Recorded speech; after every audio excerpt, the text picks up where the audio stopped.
You are planning your next 5 years, the promotion, the house, the vacation. You're meticulously building a future you believe is guaranteed. You are wrong. Every second you spend planning for a distant tomorrow is a second you are stealing from the only moment that is real, right now. And the entire time, you are actively ignoring the one truth that governs your entire existence. This isn't pessimism. This is the brutal, liberating reality that an emperor of Rome used not to despair, but to build an unbreakable mind. Today, I am going to show you exactly how the Stoics solved the single greatest source of human anxiety.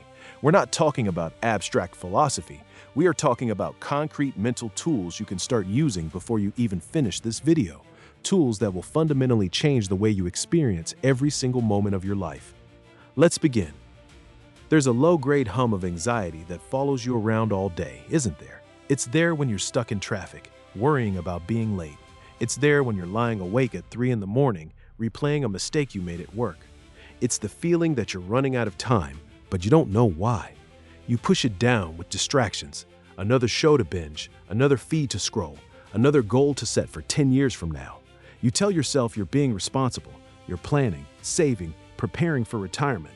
You create intricate life plans, mapping out a future as if you're drawing on a permanent blueprint.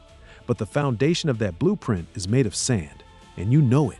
That's the source of the hum, the unspoken, terrifying awareness that the whole thing, this career, these relationships, this body, is temporary. You live in a state of quiet denial, pretending you have an infinite number of days to get things right, to say what you need to say, to become who you want to become. Sound familiar? This isn't a modern problem. 2,000 years ago, the Roman philosopher Seneca saw the exact same behavior in the powerful men and women of Rome. They were obsessed with conquering lands, building legacies, and accumulating wealth, all while forgetting the single most important variable. He wrote, "It is not that we have a short time to live, but that we waste a lot of it. Life is long enough, and a sufficiently generous amount has been given to us for the highest achievements if it were all well invested." Think about that for a second. He's accusing you, right now, of wasting the most precious resource you have. Not because you're lazy, but because you are operating under the delusion of infinite time. You act as if you're a god, when you are, in fact, a flicker in the cosmos.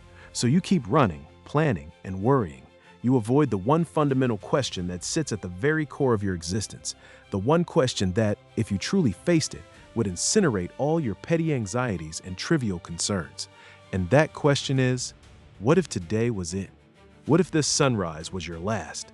This is the question, the one you fear, the one your entire consumer culture is designed to help you avoid. It's not, what is the meaning of life?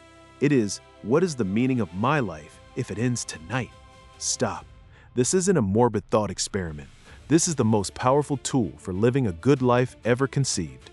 The Stoics had a name for it, memento mori. Remember, you must die. But here's the revelation, the part they never teach you in school. Memento mori is not about death, it's about life. It is a weapon against mediocrity. It's a filter for what truly matters. What you call existential dread, Marcus Aurelius called a compass. He was the most powerful man in the world. He faced plagues, wars, and personal betrayal. He buried at least 8 of his own children, yet he wrote this in his private journal, not for you, but for himself. You could leave life right now. Let that determine what you do and say and think. This wasn't a depressing reminder. It was a command, a call to immediate radical action. And then, boom, it clicks. The fear of asking for that raise, the anxiety about starting that business, the hesitation to tell someone you love them. It all seems utterly ridiculous in the face of your own mortality. That argument you had yesterday? Meaningless. That insult from a coworker? Dust. The coward runs from this question. The Stoic lives by it. When you truly internalize that you could leave life right now, procrastination becomes impossible. Holding a grudge becomes a pathetic waste of your final hours. Chasing the approval of people you don't even like becomes the definition of insanity. Your fear of death is not actually a fear of the end. It's a fear of reaching the end and realizing you never truly lived. You were just preparing. The Stoics understood this. They knew that by confronting the end, you unlock the beginning. So how do you do this? How do you turn this terrifying idea into a practical, daily habit for a better life? It's simpler than you think. You don't need a monastery or a philosophy degree. You need 3 Stoic exercises you can start doing today. First, the daily contemplation. Every morning, before you look at your phone, before the noise of the world rushes in, take 60 seconds. Just 1 minute. Close your eyes and genuinely consider the fact that this day could be your final one. Don't wallow in sadness. Use it as a focusing lens. Ask yourself, if this were my last day, would I be proud of what I'm about to do?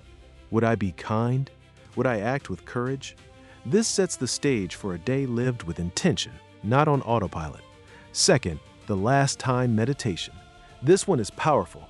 As you go about your day, pick one routine activity: drinking your morning coffee, talking to your partner, watching the sunset.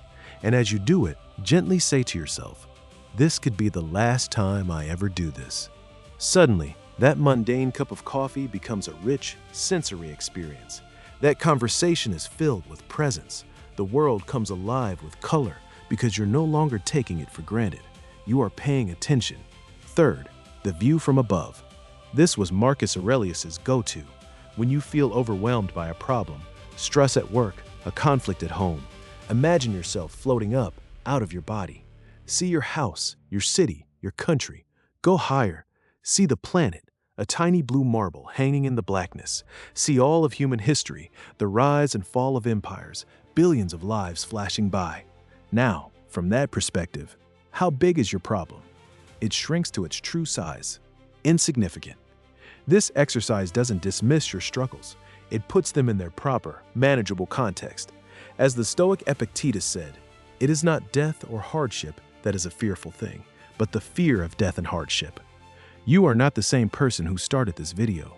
Before, you were someone haunted by an unspoken fear, a person whose life was dictated by anxieties about a future that may never come. You are a passenger. Now, you know the question, and you have the tools to answer it. You are no longer someone life happens to. You are someone who confronts the ultimate truth of existence and uses it as fuel. The fear of death no longer has power over you. Instead, you have power over it. You are not someone who fears the end. You are someone who uses the end to truly begin living. This is the Stoic secret. Welcome to the practice. Subscribe, not because I'm asking you to, but because this is day one. What you've just learned is the foundation, and if you don't build on it, it will fade. Next week, we are going to war with the single biggest destroyer of your inner peace, other people. We are tackling the Stoic art of dealing with toxic, difficult, and infuriating individuals. The tools you're about to learn will make you untouchable. I will see you then.